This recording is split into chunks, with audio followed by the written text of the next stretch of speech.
चक्षुरुन्मीलितं येन तस्मै श्रीगुरुवे नमः। श्रीचैतन्यमनोभीष्टं स्थापितं येन भूतले स्वयं रूप कदा मह्यं ददाति सपदान्तिकं। वन्देऽहं श्रीगुरू श्रीयुतापदकमलं श्रीगुरून् वैष्णवांश्च श्रीरूपं साग्रजातं सहगण रघुनाथान्वितं तं सजीवं साद्वैतं सावधूतं परिजनसहितं कृष्णचैतन्यदेवं श्रीराधाकृष्णपादान् सहगण ललिता श्रीविशाखान्वितांश्च। नमो विष्णुपादाय कृष्णपृष्ठाय भूतले श्रीमते भक्तिवेदांत स्वामिनिति नामिने। नमस्ते सरस्वती देवे गौरवाणी प्रचारिणे निर्विशेष शून्यवादी पाश्चात्य देशतारिणे। हे कृष्ण करुणा सिंधु दीनबंधु जगत्पते गोपीश गोपिका कांत राधा कांत नमस्तुते। तप्त कांचन गौरांगी राधे वृंदावनेश्वरी वृषभानुसुते देवी प्रणमामि हरिप्रिये। वाञ्छाकल्पतरुभ्यश्च कृपा सिन्धुभ्येव च पतितानं पावनेभ्यो वैष्णवेभ्यो नमो नमः। जय श्री कृष्ण चैतन्य प्रभु नित्यानंद श्री अद्वैत गदाधर श्रीवासादि गौर भक्तवृंद। हरे कृष्णा कृष्ण कृष्ण हरे हरे हरे राम राम राम हरे हरे। ओम नमो भगवते वासुदेवाय। ओम नमो भगवते वासुदेवाय। ओम नमो भगवते वासुदेवाय। नारायणं नमस्कृत्य नरं चैव नरोत्तमं देवीं सरस्वतीं व्यासं ततो जयमुदीरये। नष्टप्रायेषु अभद्रेषु नित्यं भागवत सेवया भगवती उत्तम श्लोके भक्तिर्भवती नष्टिके। हरे कृष्णा। तो आज हम लोग श्रीमद् भगवद गीता के सप्तम अध्याय श्लोक संख्या 29 इसके ऊपर चर्चा करेंगे।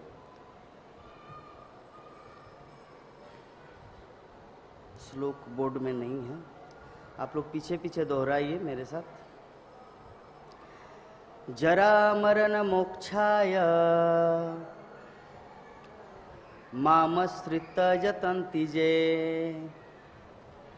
ते ब्रह्म तद्विदु कृत्स्नम् अध्यात्मं कर्म चाखिलम्। जरा मरण मोक्षाय मामश्रित जतन्ति ये ते ब्रह्म तद्विदु कृत्स्नम् अध्यात्मं कर्म चाखिलम्। जरा मरण मोक्षाय मामश्रित जतन्ति ये ते ब्रह्म तद्विदु कृत्स्नम् अध्यात्मं कर्म चाखिलम्। अनुवाद और तात्पर्य his divine grace A C Bhaktivedanta Swami जगत गुरु श्रील प्रभुपाद के द्वारा अनुवाद। जो जरा तथा मृत्यु से मुक्ति पाने के लिए यत्नशील रहते हैं वे बुद्धिमान व्यक्ति मेरी भक्ति की शरण ग्रहण करते हैं। वे वास्तव में ब्रह्म है क्योंकि वो दिव्य कर्मों के विषय में पूरी तरह से जानते हैं। आप लोग मेरे पीछे पीछे दोहराइए। जो जरा तथा मृत्यु से मुक्ति पाने के लिए यत्नशील रहते हैं वे बुद्धिमान व्यक्ति मेरी भक्ति की शरण ग्रहण करते हैं। वे वास्तव में ब्रह्म हैं क्योंकि वे दिव्य कर्मों के विषय में पूरी तरह से जानते हैं। तो ये जो भगवत गीता है, ये भगवत गीता का ये हमारा 7वां अध्याय चल रहा है। 7वां अध्याय क्या है? भगवत ज्ञान। भगवत ज्ञान, भगवत ज्ञान का अर्थ होता है भगवत संबंधित ज्ञान, कृष्ण संबंधित ज्ञान। क्योंकि हम सब प्राणी जितने सारे इस लोक में हैं, हमारी आंखों से जितना कुछ दृष्टिगोचर होता है, इस भौतिक आंखों से, ये सब मेटेरियल नॉलेज, भौतिक ज्ञान है। अर्थात इस आंखों से जो कुछ देखा जाता है वो भौतिक है, जड़ पदार्थ है। परंतु भगवत ज्ञान, ये जो हमारा टॉपिक है भगवत ज्ञान, अर्थात भगवान संबंधित ज्ञान, जो किसी स्कूल कॉलेज में पढ़ाया नहीं जाता। किसी भी यूनिवर्सिटी, किसी भी कॉलेज, किसी भी स्कूल में ये कृष्ण संबंधित ज्ञान, भगवत तत्व ज्ञान पढ़ाया नहीं जाता। तो ये एकमात्र भगवान श्री हरि अर्जुन को माध्यम बना के हमारे सामने ये भगवत ज्ञान को रखा। अभी प्रश्न उठ सकता है कि भगवान ने ये भगवत गीता में हमारे लिए ज्ञान क्यों प्रदान किया, इसके पीछे कारण क्या है? इसके पीछे कारण यही है क्योंकि मूल रूप से हम सब प्राणी, यहाँ पे भगवान भी भगवत गीता में इस श्लोक में बोल रहे कि वो वास्तव में ब्रह्म है। ब्रह्म का अर्थ क्या होता है? ब्रह्म का अर्थ होता है आत्मा। आत्मा का ही एक पर्यायवाची नाम है ब्रह्म। ब्रह्मा अलग है, जो ब्रह्मा विष्णु महेश्वर, जो चतुर्मुख ब्रह्मा, वो अलग है, उसमें आकार है ब्रह्मा। और ब्रह्म, ब्रह्म और परब्रह्म। ब्रह्म मीन्स जीवात्मा, जो मुक्त अवस्था में भगवान का पार्षद बन जाता है। बद्ध अवस्था में जीवात्मा होता है ब्रह्म, और मुक्त अवस्था में भगवान का पार्षद बन जाता है। और ब्रह्म, और एक है परब्रह्म। परब्रह्म कौन है? भगवान श्री कृष्ण, भगवान विष्णु, भगवान नारायण। तो परब्रह्म है भगवान। और एक होता है ब्रह्मा। अभी ब्रह्मा को नाम इसीलिए दिया गया क्योंकि वो ब्रह्म अनुभूति करके अपने जो स्वरूप में स्थित हो गए, इसीलिए उनको ब्रह्मा कहा गया। क्योंकि तेने ब्रह्म हृदय आदि कवयो, क्योंकि ये जो ब्रह्म ज्ञान, ये वैदिक ज्ञान सर्वप्रथम ब्रह्मा जी को प्रदान किया गया, इसीलिए वो ब्रह्मा बन गया, आदि कवयो। तो जीवात्मा हम सब ब्रह्म है। और ब्रह्म हम लोग कहाँ रहते हैं? अगर कुछ समझ ना आए तो बाद में प्रश्न करना, आप लिख के रख सकते हैं, ठीक है? अभी जो कुछ डिस्कस कर रहे हैं, अगर कुछ कन्फ्यूजन रहे तो अंत में पूछना। ऐसा नहीं कि कन्फ्यूजन ही रह जाए और घर चले जाए, नहीं। जो कुछ मन में सवाल उठे वो बाद में पूछ लेना। तो ब्रह्म का अर्थ होता है भगवान का अंश। ममेवांश जीवलोके जीवभूत सनातन मनसष्टानि इंद्रियानि प्रकृति स्थानी कर्षति। ये जो जीवात्मा है, हम सब इस भौतिक प्रकृति में आए हैं। इस भौतिक प्रकृति में आके हम लोग मनसष्टानि इंद्रियानि, मन और मन के साथ 6 इंद्रियां, इस 6 इंद्रियों के साथ हम लोग इस संसार में कठोर संघर्ष कर रहे हैं। मैं विजेता बनूंगा, मैं विजयी बनूंगा, मैं बहुत महान बनूंगा, ऐसे संघर्ष में व्यक्ति जन्म जन्मांतर घूमता रहता है। मनसष्टानि इंद्रियानि, परंतु वो वस्तु कौन है? भगवान बोल रहे ममेवांश। वो जो संघर्ष कर रहा है मन और 6 इंद्रियों के द्वारा, क्योंकि दिग्भ्रमित है, उनको पता ही नहीं कि मैं कौन हूं। मान लीजिए हम लोग कभी कभी किसी पागल को देखते हैं। जब कोई पागल, उनको पता नहीं है कि किस टाइम खाना है, किस टाइम पीना है, किस टाइम सोना है, किस टाइम विश्राम करना है, बस भटक रहा है, इधर उधर भटक रहा है। क्यों? क्योंकि उनका मन चंचल है, वो दिग्भ्रमित है, उनको पता ही नहीं, जीवन का लक्ष्य ही पता नहीं कि हमें कहाँ जाना है, इसीलिए जस्ट भटक रहा है पागल व्यक्ति। तो उसी प्रकार इस संसार में जो भी प्राणी आए हैं, जो अपने स्वरूप से अनभिज्ञ है, अपने स्वरूप से जो अनभिज्ञ है, उसी को पागल कहा जाता है या दिग्भ्रमित। सरल भाषा में दिग्भ्रमित, दिशा निर्देश भूल गया कि कहाँ जाना है, कहाँ जाना था और कहाँ गए। कहने का मतलब है जीवात्मा होने के नाते, ये ब्रह्म होने के नाते, आत्मा होने के नाते हमारा स्थान भगवान के धाम में। कहाँ पर है? भगवान के धाम में, कृष्ण लोक में, गोलोक वृंदावन में, वैकुंठ में। परंतु दिग्भ्रमित होने के कारण हम लोग इस संसार में आ गए, और इस संसार में जब आए तो अभी यहां भी भटक गए हैं। कोई बोल रहे कि नहीं ये रिलीजन अच्छा है, ये धर्म संस्था अच्छा है, वो धर्म संस्था अच्छा है, ये इस्कॉन अच्छा नहीं है, वो अच्छा नहीं है, हाँ इस्कॉन में क्यों जाए, वो क्यों नहीं जाए। इस प्रकार से लोग भ्रमित है, क्योंकि संसार में 850 करोड़ जनसंख्या है, सभी तो इस्कॉन में आता नहीं। परंतु जो इस्कॉन में आ गया, तथ्यों को समझ गया, फिलोसॉफी को समझ गया, वो बहुत भाग्यशाली है। जो कृष्ण की शरण लिया वो सबसे बड़ा भाग्यशाली है। बहुनाम जन्म नामंते, अनेक अनेक जन्मों के बाद जिनका भाग्य का उदय होता है वही व्यक्ति इस्कॉन में आता है। इस्कॉन में आने का मतलब वही व्यक्ति भगवान श्री कृष्ण की शरण ग्रहण करता है इतने जन्म भ्रमण करने के बाद। और वो तो अभी हमें समझना है कि जो व्यक्ति कृष्ण भक्ति के क्षेत्र में आए, भक्ति के क्षेत्र में आए, वो सर्वोच्च प्राणी है। वो उनका ये जीवन मतलब वो पुनर्जीवन के चक्र के फेरे में नहीं जाएगा, वो भगवान को प्राप्त करेगा। मामुपेत्त पुनर्जन्म दुखालयम अशाश्वतम नापनुवंती महात्मान संसिद्धिं परमाम गता। भगवान बोलते हैं कि मामुपेत्त पुनर्जन्म, जो व्यक्ति मुझे प्राप्त कर लेता है, जो व्यक्ति मुझे प्राप्त करता है उसको इस संसार में लौट कर नहीं आना पड़ता। नापनुवंती महात्माना, संसिद्धि, सिद्धि और संसिद्धि मतलब जीवन का सर्वोच्च पद, सर्वोच्च सिद्धि, परमाम गता, अल्टीमेट डेस्टिनेशन उनको प्राप्त हुआ। कौन व्यक्ति? जो कृष्ण की शरण में आए। अभी प्रश्न उठ सकता कि कृष्ण की शरण में कैसे आए? भगवान श्री कृष्ण की शरण में हम लोग आए हैं ये भगवत गीता के माध्यम से। जब हम लोग भगवत गीता पढ़ेंगे, भगवत तत्व विज्ञान को जानेंगे, तब हमें शरणागति उनके ऊपर होगा कि अरे सच में तो भगवान ही एकमात्र शरण लेने के योग्य व्यक्ति है। इस संसार में दूसरा कोई नहीं है जो हमें आश्रय दे सके, जो हमें आश्रय दे सके। विश्व इतिहास में कभी भी ऐसा हुआ है कि कोई व्यक्ति विषम परिस्थिति में पड़े थे, दुखी हुए थे और उनको उद्धार करने वाला कोई मनुष्य था?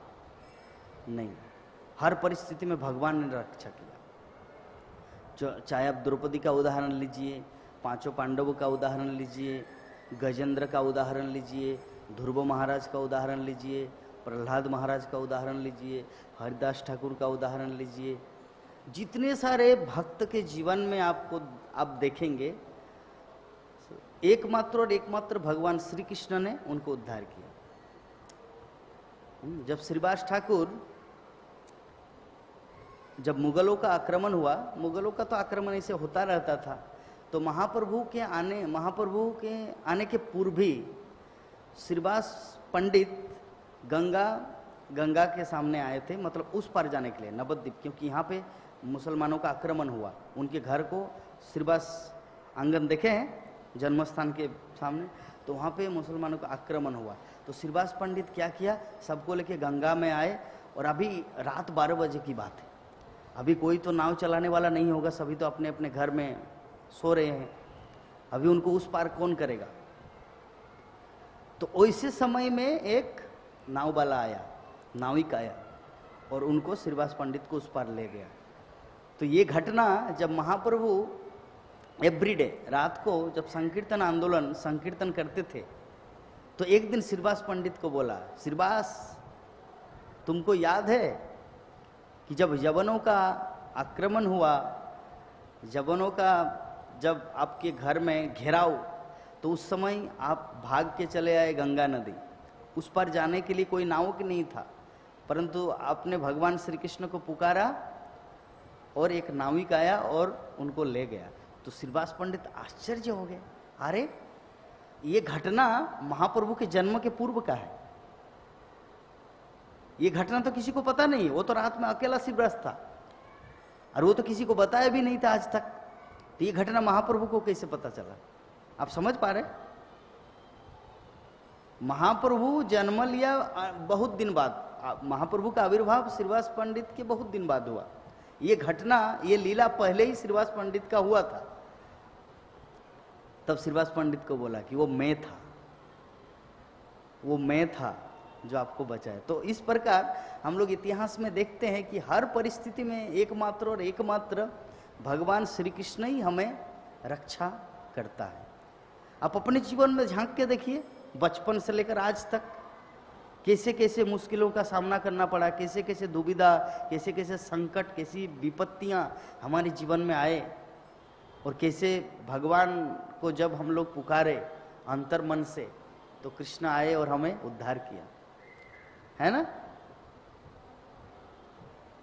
तो वही चीज यहां पर श्रील प्रभुपाद तात्पर्य में लिखते हैं कि जन्म मृत्यु जरा तथा रोग इस भौतिक शरीर को सताते हैं, आध्यात्मिक शरीर को नहीं। ये जो जन्म मृत्यु जरा व्याधि दुख दोषानुदर्शनम, एक विद्वान को क्या करना है, एक विद्वान महापुरुष को जन्म मृत्यु जरा व्याधि दुख दोषानुदर्शनम, इसको दर्शन करना है। जो इसको दर्शन नहीं करता वो बुद्धिमान नहीं है। एक कुत्ता समझता है क्या कि जन्म क्या है, मृत्यु क्या है, जरा क्या है, व्याधि क्या है, वृद्धावस्था क्या है? उनके पास ये नॉलेज है? नहीं। परंतु एक मनुष्य के पास ये नॉलेज होना चाहिए। अगर उनके पास ये नॉलेज नहीं है, इसका मतलब वो मनुष्य नहीं है, वो अभी पशु स्तर में है।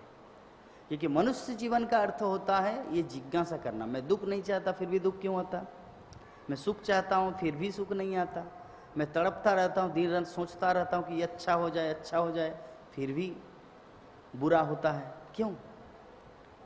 तो ये होता है जन्म मृत्यु जरा व्याधि दुख दोषानुदर्शन। दुख दुख दोष, इसको दर्शन करना है, न चाहते हुए भी क्यों आता है। इसके पीछे दूसरी शक्ति काम करती है, जो हमारी इच्छा शक्ति के भी परे एक शक्ति, प्रकृति की शक्ति है, जो हमें दबोच लेते हैं, अर्थात हमें करने के लिए बाध्य कर देते हैं, हम न चाहते हुए फिर भी। यह है प्रकृति की शक्ति, अर्थात कर्म फल। हमारे विगत जन्मों का जो कर्म किए हैं उसका फल हमें इस जीवन में भोगना पड़ता है। तो श्रील प्रभुपाद यहाँ पे तात्पर्य में क्या लिखते हैं, ये जो जन्म मृत्यु जरा तथा व्याधि है, ये किसको सताते हैं? इस शरीर को, आत्मा को नहीं, आध्यात्मिक शरीर को नहीं। तो अभी प्रश्न उठ सकता है, ये भगवत गीता जो हम लोग एवरीडे सुनते हैं, भगवत गीता का अध्ययन करते हैं, भगवत गीता को पढ़ते हैं, इसका अल्टीमेट गोल क्या है, इसका ध्येय क्या है, उद्देश्य क्या है भगवत गीता का? भगवत गीता का उद्देश्य है आत्मज्ञान की प्राप्ति,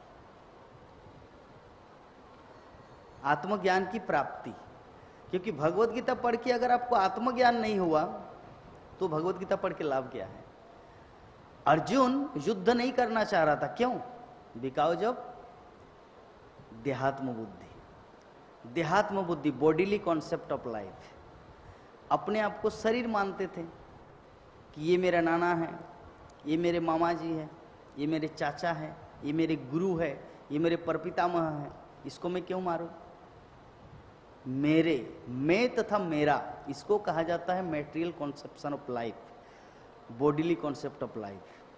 देहात्म बुद्धि या भौतिकतावादी जीवन, इसको कहा जाता है मेटेरियलिस्टिक लाइफ। तो अर्जुन भगवत गीता सुनने के पूर्व देहात्म बुद्धि अवस्था में थे, इसीलिए वो नहीं मारना चाह रहे थे। लेकिन जैसे ही भगवत गीता श्रवण किया, जथेसु तथा कुरु, हे प्रभु, हे कृष्ण, हे माधव, हे मधुसूदन, आप जैसा चाहे मैं वैसा करूंगा। तो भगवत गीता पढ़ने का उद्देश्य ही है कि हम आत्म साक्षात्कार की उपलब्धि, अर्थात कि मैं आत्मा हूं, मैं ये शरीर नहीं हूं, इसको रियलाइज करना। अगर इसको रियलाइज किया, क्योंकि कोई कोई इससे मन बोलते हैं ना, प्रभु जी मैं तो अभी भागवतम पढ़ रहा हूं, मेरा तो भगवत गीता पढ़ना हो गया। प्रभु जी मैं तो अभी चैतन्य चरितामृत पढ़ रहा हूं, मेरा तो भगवत गीता पढ़ना हो गया।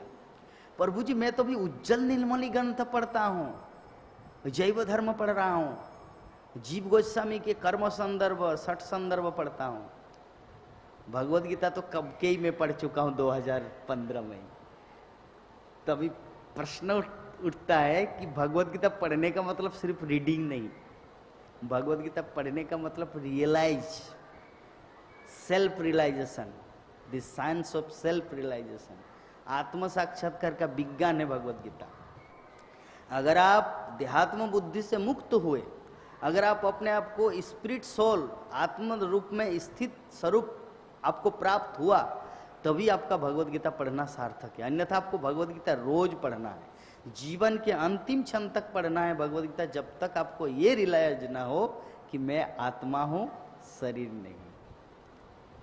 ये जिस दिन रियलाइजेशन होगा उस दिन उनका भगवत गीता पढ़ना सार्थक है। समझ गए? तो आध्यात्मिक शरीर के लिए न जन्म है, न मृत्यु, न जरा, न रोग। अतः जिसे आध्यात्मिक शरीर प्राप्त हो जाता है वो भगवान का पार्षद बन जाता है और नित्य भक्ति करता हुई मुक्त है। अहं ब्रह्मास्मि, मैं आत्मा हूं। जिसको आध्यात्मिक शरीर प्राप्त हो जाता है वो भगवान का पार्षद बन जाता है। कोई कोई लोग बोलते नहीं नहीं, शास्त्रों में कहा गया है एक है नित्यबद्ध, एक है नित्य मुक्त, हम लोग तो नित्यबद्ध है, हम लोग तो कभी भगवान का पार्षद नहीं बन पाएंगे। ये गलत है। कोई कोई ऐसे मैं देखा हूँ, वो प्रवचन करता है कि दो प्रकार के प्राणी हैं, चैतन्य चरितामृत में वर्णन है, शास्त्रों में कहा गया है, एक नित्य मुक्त, एक नित्यबद्ध। हम लोग तो बद्ध है, लेकिन उनका ये फिलोसॉफी गलत है, क्योंकि चैतन्य चरितामृत में कहा गया है नित्य सिद्ध कृष्ण प्रेम साध्य कभु नोय सर्वनादि शुद्ध चित्ते करो ये उदय। जीवों के हृदय में भगवान श्री कृष्ण क्या बोले? ममैवांश जीवलोके जीवभूत सनातन। फिलोसॉफी को समझिए कि ये जीवात्मा, इस संसार के जीवात्मा कौन है? मेरे अंश है, ममैवांश। और चैतन्य चरितामृत में कृष्णदास कविराज गोस्वामी क्या लिखते हैं? नित्य सिद्ध कृष्ण प्रेम। जो जीवों के हृदय में जो कृष्ण प्रेम की जो भावना है अंदर में, नित्य सिद्ध कृष्ण प्रेम साध्य को बोलो, नित्य है। नित्य मतलब हमेशा के लिए, पहले से ही। ऐसा नहीं कि अभी थोपा जाएगा कृष्ण प्रेम। वो कृष्ण प्रेम अनादिकाल से पहले से ही विद्यमान है सभी जीवात्माओं के अंदर। उसको क्या करना है? सर्वनादि शुद्ध चित्ते करो ये उदय। उसको जस्ट उदय करना है, जागृत करना है। कैसे? श्रवण, हियरिंग, सुन के। जितना हम लोग कृष्ण कथा को श्रवण करेंगे हमारी आत्मा उतना जागृत होगा, और जब हमारा आत्मा जागृत होगा हम लोग पार्षद बनते जाएंगे। यहाँ पे श्रील प्रभुपाद लिखते हैं कि हम लोग पार्षद बनेंगे। कब? भगवान का पार्षद कब बनेंगे? जब हम लोग देहात्म बुद्धि से मुक्त होकर आध्यात्मिक शरीर में स्थित होंगे। और आध्यात्मिक शरीर में स्थित होने के लिए सर्वप्रथम हमें अपने आप को ये सोचना पड़ेगा, हमें ये समझना पड़ेगा कि मैं रियलिटी में हूं क्या। और ये जितने सारे वेदांत साहित्य है, ये सब आत्मा संबंधित ज्ञान प्रदान करता है।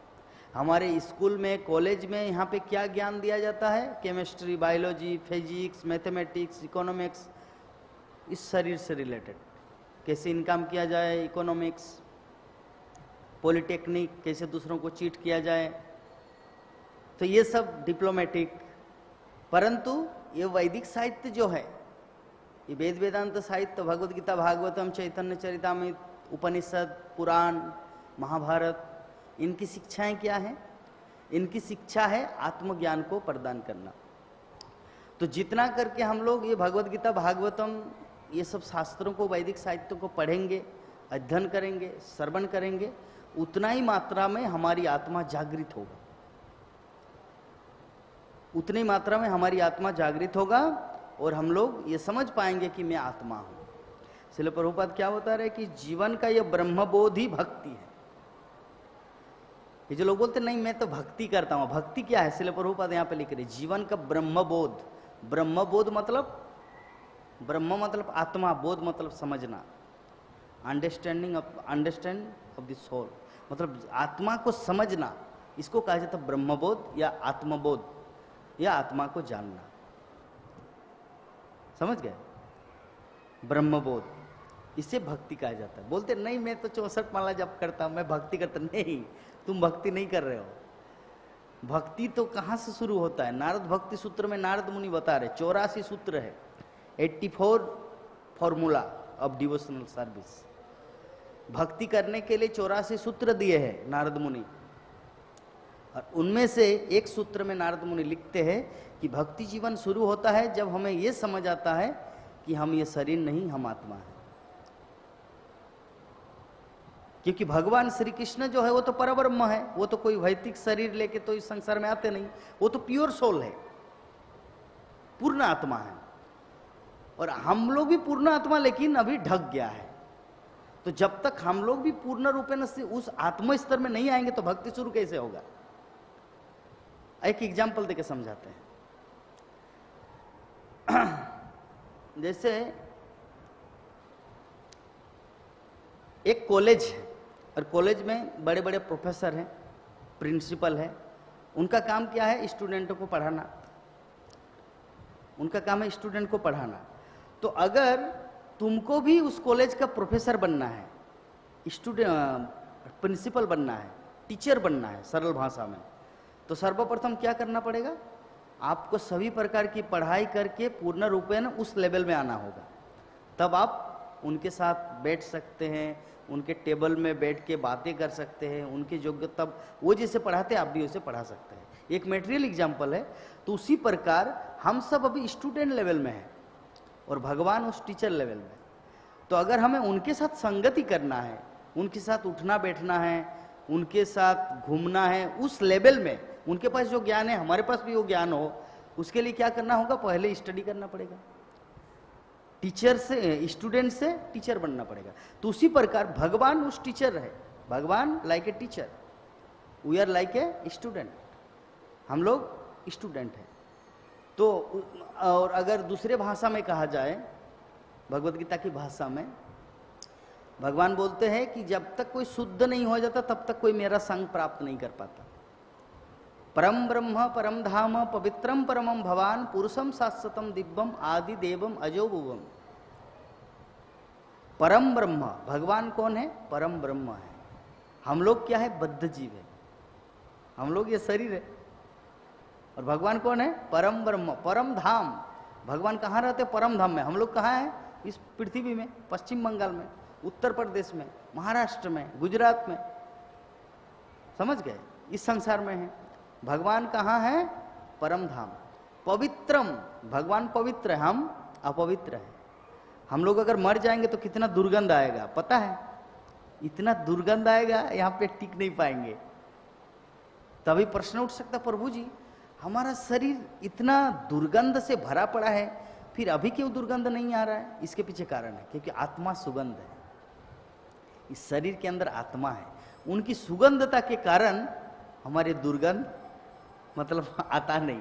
अभी जैसे एक एग्जाम्पल देके हम लोग समझते हैं, हम सभी का शरीर दुर्गंध, अगर साबुन नहीं लगाएंगे, अच्छा खुशबू, सेंट या परफ्यूम अगर नहीं लगाएंगे तो हम लोग दुर्गंध युक्त है। लेकिन जब परफ्यूम लगाते हैं तो परफ्यूम मतलब सुगंधता के कारण वो दुर्गंध ढक जाता है। तो एक मेटेरियल एग्जाम्पल।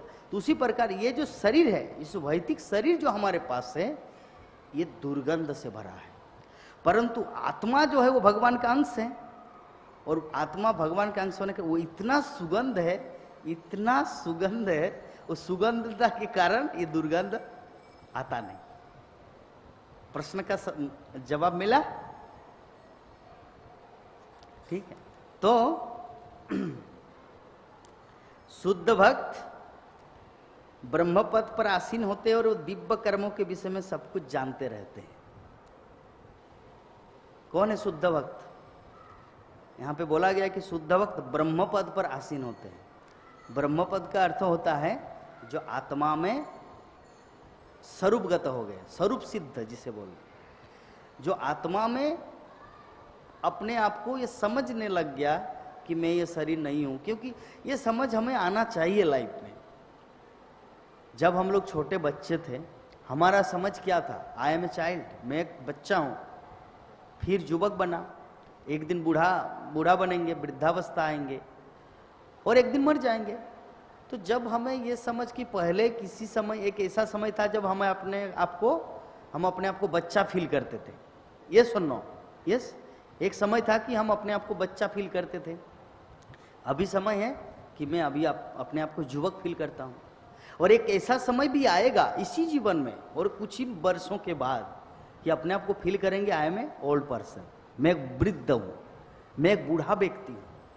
तो मैं एक बूढ़ा व्यक्ति हूँ, मैं एक युवक हूँ, मैं एक बच्चा हूँ, अल्टीमेटली हम क्या है? ये तीनों में से कुछ नहीं है, हम आत्मा है। तो जब ये अंडरस्टैंडिंग, ये समझ हमारे पास आएगा पूर्ण रियलाइज के साथ, अनुभव के साथ, तब हम लोग शुद्ध भक्त बन पाएंगे। इसीलिए यहाँ पे श्रील प्रभुपाद बता रहे कि शुद्ध भक्त दिव्य कर्मों के विषय में सब कुछ जानते रहते हैं। दिव्य कर्म क्या है? भगवान का कर्म, भगवान श्री कृष्ण का कर्म, कि कैसे भगवान को अर्चन करना है, कैसे भगवान के विषय में सुनना है, कैसे भगवान के विषय में दूसरों को बताना है, कैसे भगवान का रूप दर्शन करना है, कैसे भगवान के लिए अगरबत्ती जलाना है, कैसे भगवान को दिया दिखाना है। तो इस प्रकार दिव्य कर्म, जो शुद्ध भक्त होता है उनका एक ही काम होता है, कैसे भगवान को प्रसन्न किया जाए, कैसे कृष्ण को राधा माधव को प्रसन्न किया जाए।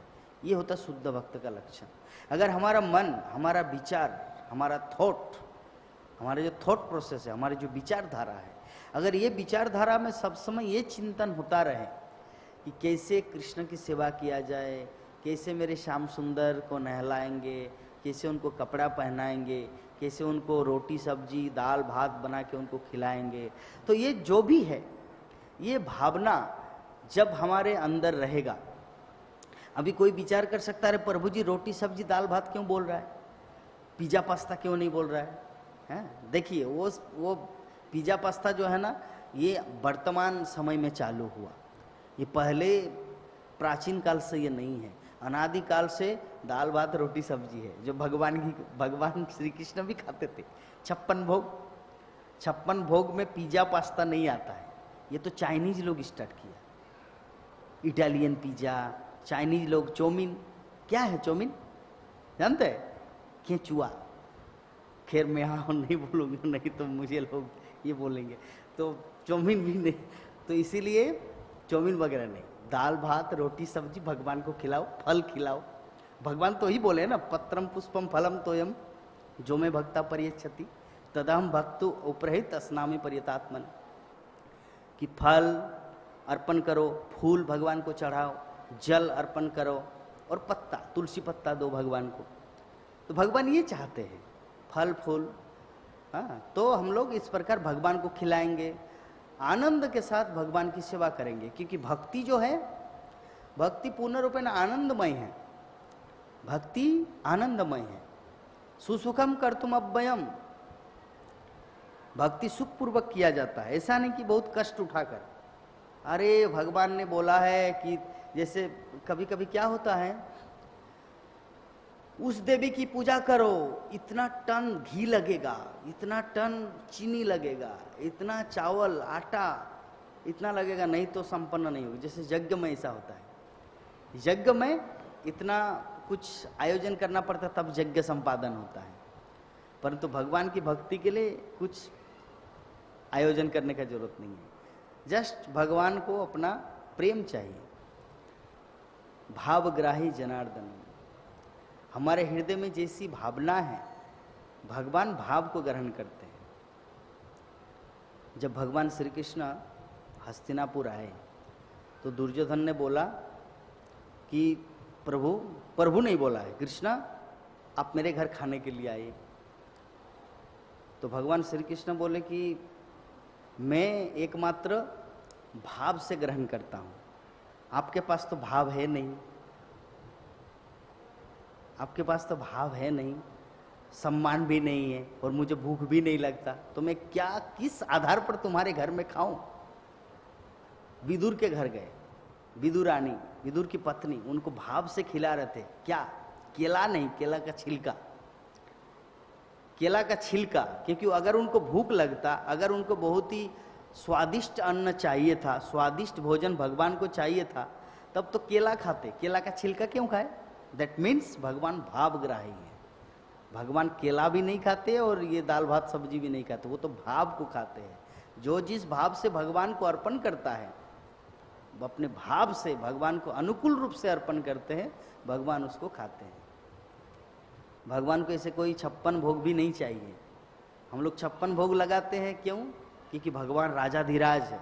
राजाधिराज थोड़ी भिखारी की तरह हम लोग 2 सब्जी साग और ले खाओ, नहीं, भगवान राजाधिराज है, इसलिए उनको राजा की तरह खिलाना है, इसीलिए मंदिर में 56 भोग लगाया जाता है। समझ आया? तो भगवान की दिव्य सेवा में रत रहने वाले 4 प्रकार के अशुद्ध भक्त है, जो अपने अपने लक्ष्यों को प्राप्त करते हैं और भगवत कृपा से जब वे पूर्णतया कृष्ण भावना भावित हो जाते हैं तो परमेश्वर की संगति का लाभ उठाते हैं। किंतु देवताओं के उपासक कभी भी भगवत धाम नहीं पहुंच पाते। देवताओं के उपासक कभी भी भगवत धाम नहीं पहुंच पाते। शास्त्रों में कहा गया है, जानती देव वर्ता देवान, पितृन जानती पितृवर्ता, भूतानि जानती भूतेज्जा, मद्दा जिनेओपी माम। जो देवताओं के उपासक होते हैं वो देवलोकों को जाते हैं।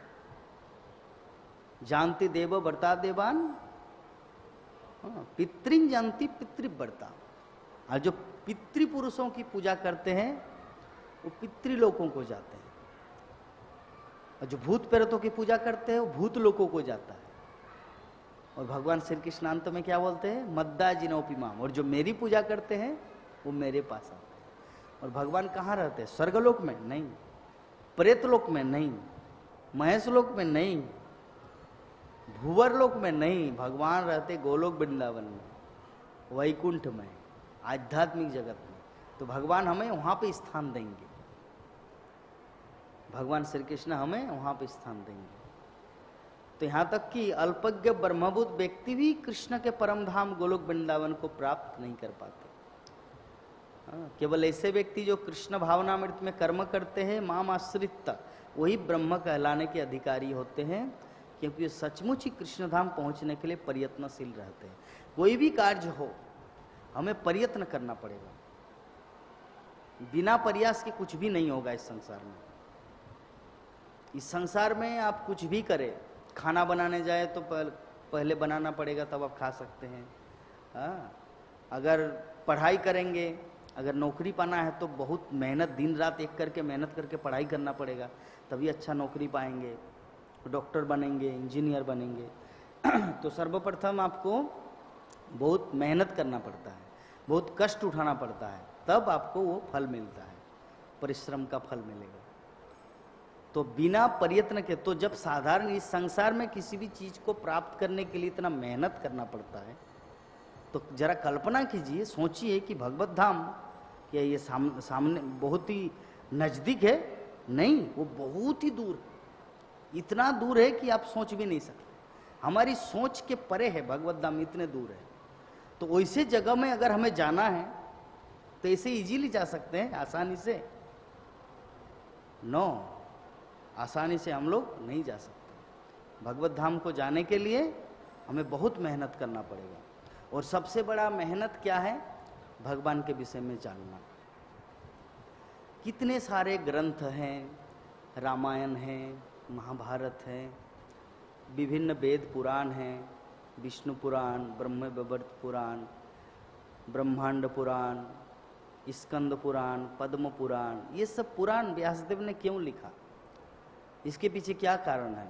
इसके पीछे यही रहस्य है, ताकि हम सब वो सब कथाओं को सुने, पढ़े और उसके प्रति आकृष्ट हो। किनके प्रति? भगवान के प्रति। क्योंकि हम लोग किसी के प्रति तभी आकृष्ट होते जब उनके बारे में सुनेंगे। जैसे मान लीजिए आपका भी 2 हाथ है जैसे मेरा है, आपका भी 2 आंख है जैसे मेरा है, आपका भी 2 पैर है जैसे मेरा है, तो मैं आपके प्रति क्यों आकृष्ट हूँ? लेकिन आपके अंदर अगर कुछ ऐसे अद्भुत विलक्षण जो कृष्ण कथा या कुछ भी ऐसा चीज जो अलौकिक लगे, तो ऑटोमेटिकली मैं आपके प्रति आकृष्ट हूँ, ऑटोमेटिकली। तो उसी प्रकार कृष्ण के पास सब कुछ अलौकिक है। हमारे पास 2 हाथ है, कृष्ण के पास भी 2 हाथ है, लेकिन उनका 2 हाथ हमारे 2 हाथ से बहुत बड़े हैं। हम लोग ये जितना हमारा साइज का है उतना ही तक हाथ फैला सकते हैं, लेकिन भगवान श्री कृष्ण अपना हाथ अगर फैलाए तो कहाँ कहाँ नहीं पहुँच सकते। भगवान का हाथ गोलोक वृंदावन में है, लेकिन अगर हम लोग यहाँ से कुछ अर्पण करते हैं, हे प्रभु कृपया करके इसे ग्रहण कीजिए। भगवान उसको स्वीकार कर लेते। भगवान कितना दूर है? गोलोक वृंदावन में, लेकिन उसका हाथ कितना बड़ा है? उसका हाथ इतना बड़ा है कि वो गोलोक वृंदावन में रहते हुए भी यहाँ की वस्तुओं को ग्रहण कर पाते हैं। जरा सोचिए। तो इसीलिए तो वो हम लोग को उसके प्रति अभी आकृष्ट होना है। भगवान के प्रति आकर्षण कैसे हुआ? जब उनके बारे में सुना, ये बाबा रे, भगवान का हाथ इतना बड़ा है, मतलब इतना दूर है भगवान श्री कृष्ण बैठे हुए गोलोक वृंदावन में, और हम यहाँ से कुछ उनको अर्पण करते हो ग्रहण कर लेते हैं। यस, अभी कोई व्यक्ति नेगेटिव पर्सन ऐसा सोच सकता है, अरे किसने देखा, किसने देखा कि आपने जो भगवान को चढ़ाया वो भगवान ने लिया? किसने देखा? अरे सब कुछ इस आंखों से नहीं देखा जाता भाई, क्योंकि हम लोग अंधे हैं, हम सब अंधे हैं। एक इस आंखों से हम लोग कुछ नहीं देख सकते, सूर्य को नहीं देख पाते, सूर्य कितना बड़ा है, और भगवान को देखना तो बहुत दूर की बात है। सूर्य कितना बड़ा है, दिखने में कितना लगता है, कितना बड़ा दिखता है?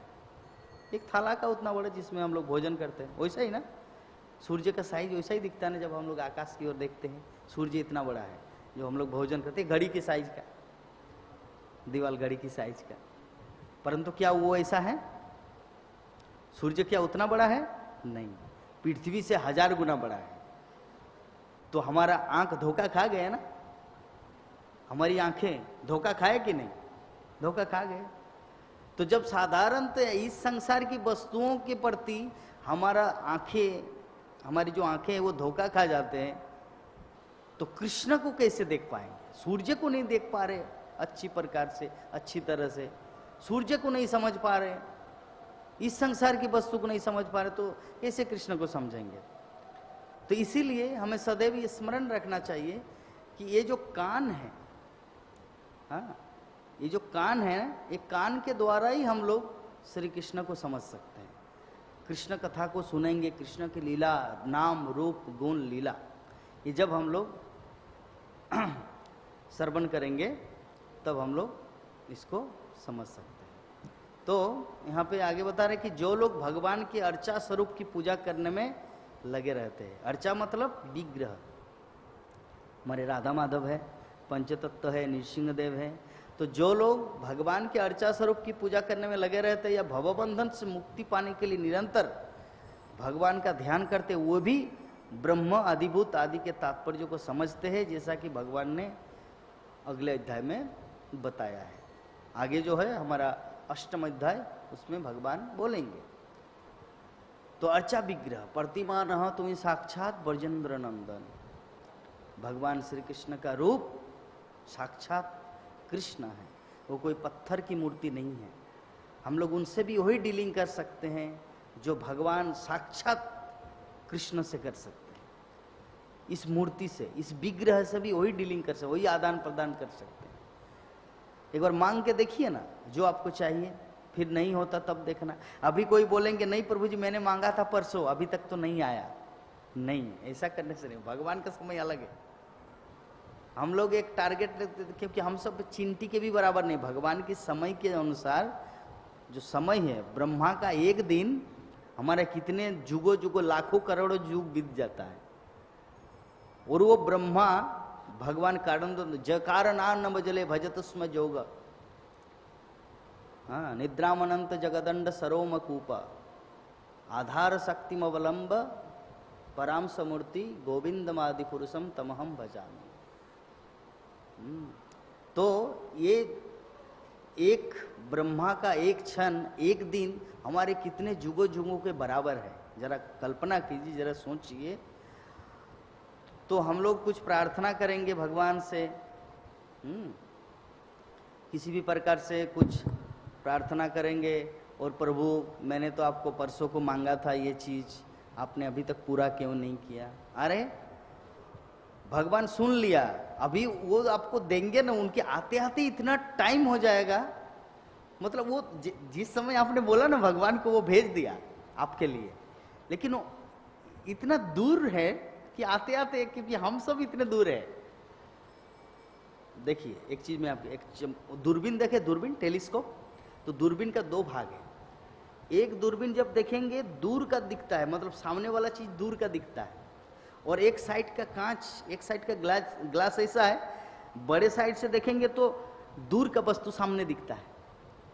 अब देखिए बचपन में दूरबीन देखे है ना, छोटे जब बच्चों का खिलौना, हम जब मेला जाते थे तो वहाँ पे मेरे पिताजी ला देते थे, तो दूर का चीज सामने दिखता था और सामने का चीज दूर दिखता, अरे ये इतना सामने वाला वस्तु उतना दूर क्यों दिख रहा है, टेलीस्कोप। तो जब हम लोग भगवान को कुछ निवेदन करते हैं, ये बहुत इंपॉर्टेंट पॉइंट है, जब हम लोग भगवान श्री कृष्ण को कुछ निवेदन करते हैं, वो दूर है लेकिन तुरंत एक्सेप्ट कर लेते हैं, तुरंत उनके पास चला आता है। तो उसी प्रकार जब हम भगवान श्री कृष्ण से कुछ मांगते हैं तो भगवान बिना विचार के तुरंत भेज देते हैं, लेकिन आते आते इतना देर हो जाता है। इसलिए कहते भगवान के घर में देर है, मतलब भगवान के घर में देर है अंधेर नहीं, मतलब जब आपने मांगा उसी समय भगवान ने भेज दिया, लेकिन तुम इतनी दूर हो, आते आते टाइम लग जाता है। तो अभी आपके मन में एक प्रश्न आएगा, प्रभु जी तो क्या भगवान इतना सक्षम नहीं कि तुरंत मेरे पास पहुंचा दे? अरे तुरंत तो भेज देता है भाई, हम बहुत दूर है, क्योंकि हमारे पास, चलिए एक उदाहरण देते हैं चंबुक का।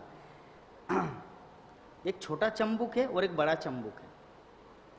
तो जो बड़ा चंबुक है वो लोहा को दूर से ही कैच कर लेता है, ठीक, और जो छोटा चंबुक है उसको सामने लाना पड़ता, फिर भी कैच करेगा नहीं।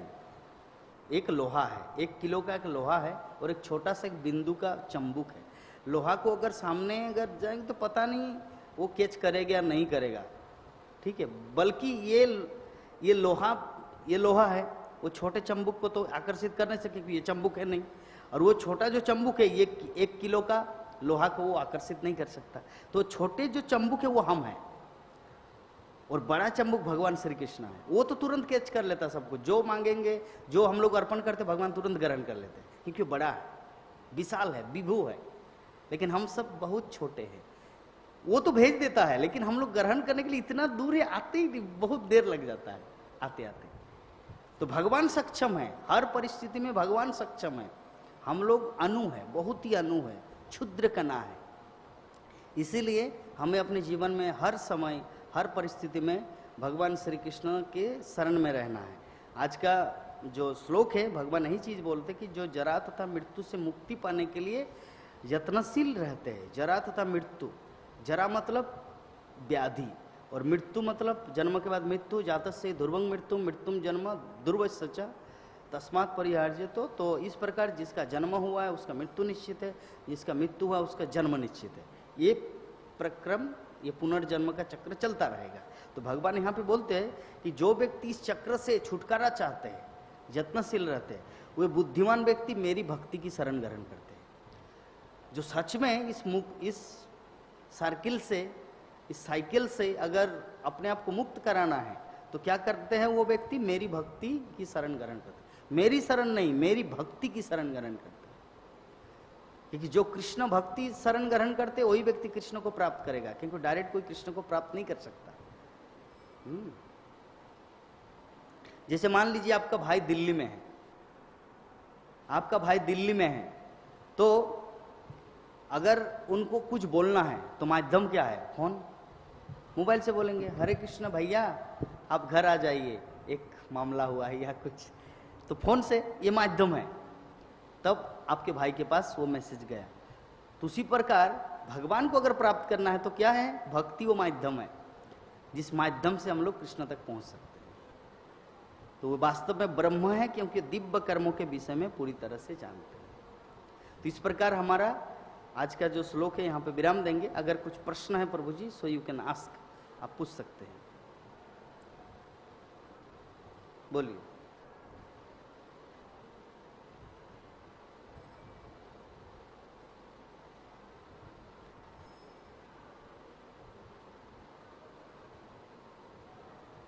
कुछ प्रश्न है?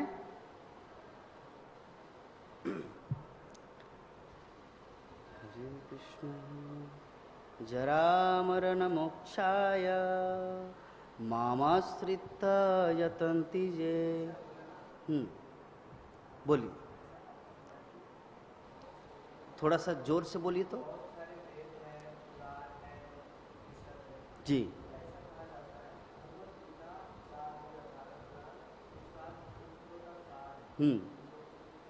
हाँ, ये सार है। यस, तो क्वेश्चन क्या है? ये तो आपने सार बता दिए।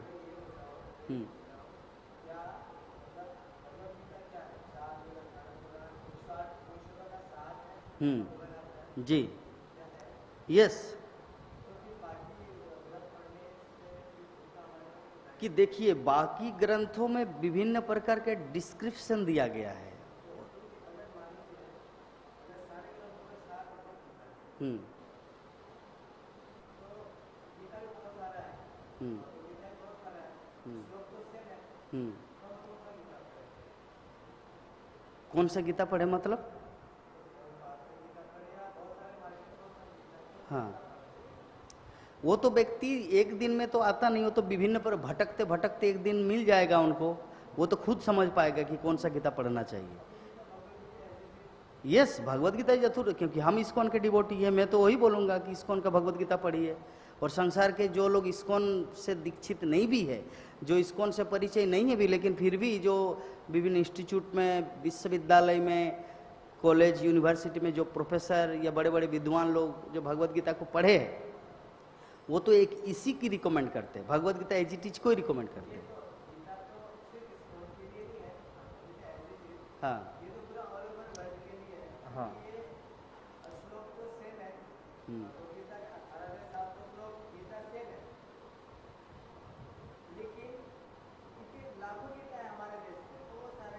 हाँ जी,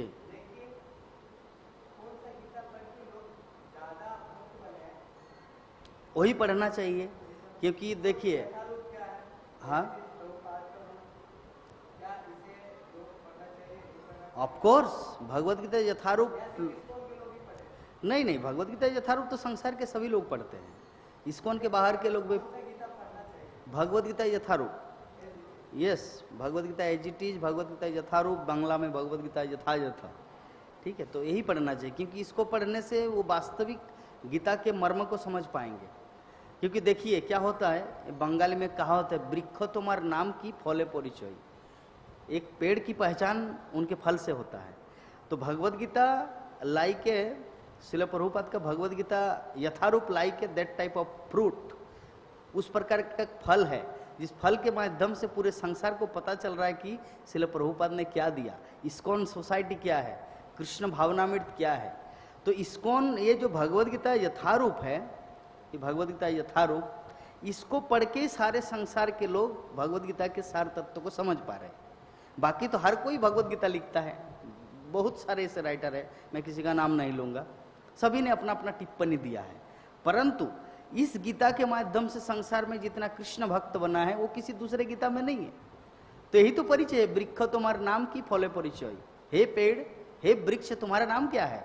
फल से परिचय मिलता है कि कौन सा वृक्ष है, कौन सा पेड़ है। तो रियल भगवत गीता क्या है? भगवत गीता का मतलब कृष्ण भक्त बनना, कृष्ण भक्त बनना। भगवत गीता का मीन्स कृष्ण भक्त बनना। तो ये भगवत गीता यथारूप पढ़ के संसार के सभी प्राणी कृष्ण भक्त बन रहे हैं। तो यही तो है रियल भगवत गीता, यही तो रियल फ्रूट, यही तो वास्तविक फल है वृक्ष का।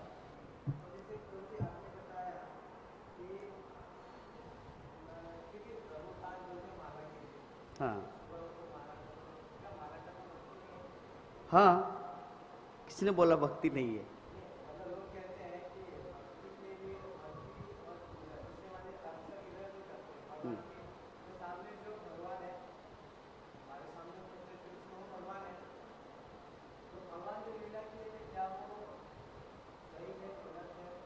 सब सही है। हाँ, यस।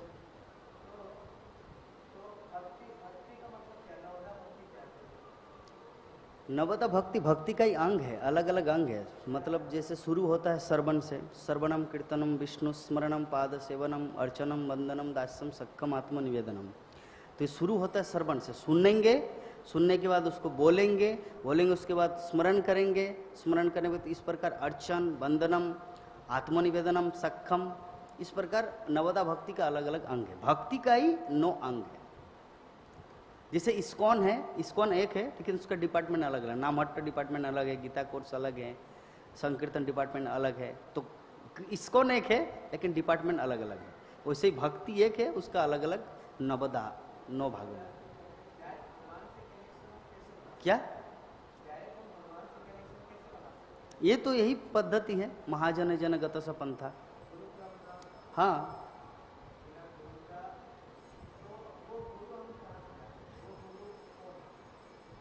ये तो गुरु परंपरा है ना। श्रील प्रभुपाद के जो जितने सारे शिष्य है वो हमारे गुरु है। श्रील प्रभुपाद के जो शिष्य वो हमारे गुरु है। और हमारे बाद में जो आएगा न, श्रवण सभी से, जो भी कृष्ण कथा बोलते हैं उनसे श्रवण करना चाहिए, अगर सरल तरीके से बोले, सटीकता के साथ बोले तो। परंतु ऐसा नहीं कि वो सांप की नहीं, सब तरह जो भी शुद्ध तरीके से कृष्ण कथा वर्णन करता है उनसे श्रवण करना चाहिए। लेकिन हम लोग ब्रह्म मध्य गौड़ीय संप्रदाय के हैं, इसीलिए इस्कॉन के भक्तों से सुनना चाहिए। लेकिन इस्कॉन भक्तों के साथ साथ भी ऐसा नहीं कि हम दूसरे की निंदा करें, क्योंकि और भी कितने सारे ऐसे अच्छे अच्छे भक्त हैं बाकी दूसरे जगह में भी, दूसरे संप्रदाय में भी, विष्णु स्वामी संप्रदाय, निम्बार्क संप्रदाय, रामानुज संप्रदाय, तो उसमें भी कई अच्छे अच्छे भक्त हैं। वो लोग भी अपना प्रवचन देते, वो भी कृष्ण कथा वर्णन करते हैं।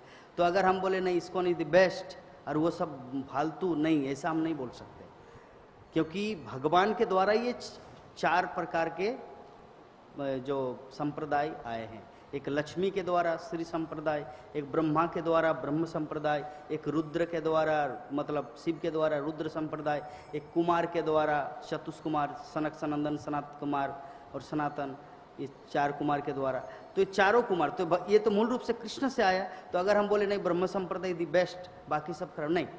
लेकिन वो जो बाकी 3 संप्रदाय उनका अल्टीमेट डेस्टिनेशन है वैकुंठ, और हमारा जो ब्रह्म संप्रदाय है इसका डेस्टिनेशन गोलोक वृंदावन। हम सब सबसे ऊपर है, क्योंकि हम लोग गोलोक वृंदावन जा सकते हैं अगर प्रोपरली साधना करें तो। प्रोपरली साधना करें तो हम लोग गोलोक वृंदावन जा सकते हैं, और वो लोग साधना करें प्रोपरली तो उनका डेस्टिनेशन वैकुंठ है। समझ गए? वैकुंठ तक जा सकते हैं। अच्छा, समय सीमा हो गया, प्रश्न खत्म। और क्या है?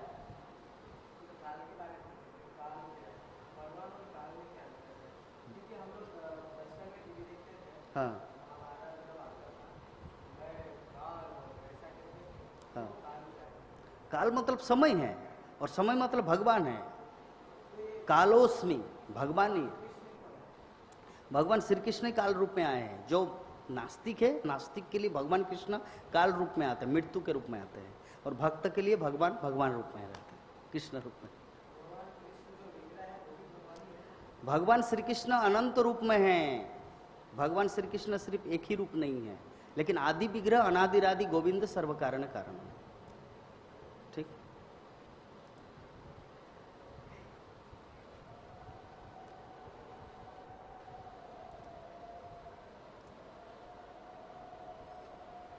खत्म। हाँ,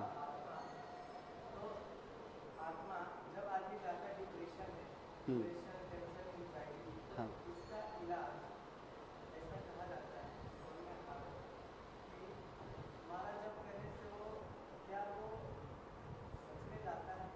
माला जप करने से तुरंत नहीं जाएगा। वो माला जप करने से भी पावरफुल है कृष्ण कथा श्रवण करना, विभिन्न भगवान के लीला कथाओं को सुनना। क्योंकि जब भगवान के लीला कथाओं को सुनेंगे उसके बाद जप करेंगे तो और ज़्यादा इफेक्ट होता है। क्योंकि वो स्टोरी मतलब विभिन्न हिस्ट्रिकल एक कहानी के माध्यम से पूरा बताया गया है कि ऐसी अवस्था में क्या किया जाए। जैसे मान लीजिए विपत्ति में फंसे हैं, तो प्रहलाद महाराज भी विपत्ति में फंसा था, वो नृसिंहदेव को पुकारा, वो नृसिंहदेव आए, प्रकट हुए, उनकी रक्षा किए।